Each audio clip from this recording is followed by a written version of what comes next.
සුබ දවසක් හැමෝටම මේ වීඩියෝව ඔබ වෙත ගෙන එන අද දිනය 2026 අගෝස්තු 13 වෙනිදා. මේ දිනවල පැවැත්වෙන උසස් පෙළ 2026 විභාගය සම්බන්ධවයි විශේෂ දැනුම් දීම. උසස් පෙළ විභාගයේ ප්‍රශ්න පත්‍ර පිටවීමක් සිදු වන නැහැ. විභාගය සුපුරුදු පරිදි පැවැත්වේ. විභාග කොමසාරිස් ජනරාල්තුමිය ප්‍රකාශනයත් කරමින් පවසා තිබෙනවා. මේ දිනවල පැවැත්වෙන 2026 අධ්‍යයන ප්‍රසාතික පත්‍ර උසස් පෙළ විභාගයේ ප්‍රශ්න පත්‍ර කිසිදු ආකාරයකින් පිටවීමක් සිදු නොමැති බවත් හෙට එනම් අගෝස්තු 14 දිනයේ විභාගය සැලසුම් කළ පරිදි සාමාන්‍ය පරිදි පැවැත්වෙන බවත් විභාග කොමසාරිස් ජනරාල් ඉන්දිකා කුමාරි මහත්මිය පවසා තිබෙනවා.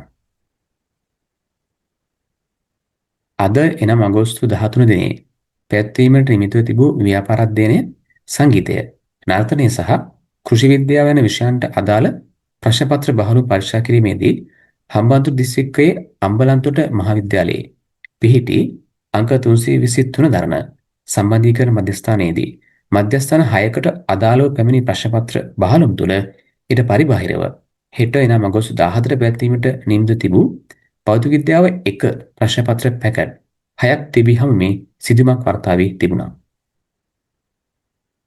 කෙසේ වෙතත් මෙම ප්‍රශ්න පත්‍ර තෝගේ හමුවේ ඇත්තේ විභාග ශාලා වෙත බෙදහැරීමේ මූලික අධිරේදීන් බැවින් එමගින් ප්‍රශ්න පත්‍රයේ කිසිදු ලෙසකින් පිටතට නිරාවරණය වීමක් සිදුවන නැති බවයි විභාග කොමසාරිස් ජනරාල්වරිය තහවුරු කරනු ලැබුවේ.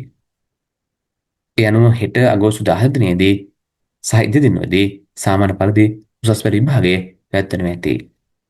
මේ විශේෂ නිවේදනය ඔබට වගේමයි තවත් අයෙකුට අනිවාර්ය වෙනකත් හැකි. එනිසා මේ වීඩියෝ අපි උන්නතත් ෂෙයා කරමු.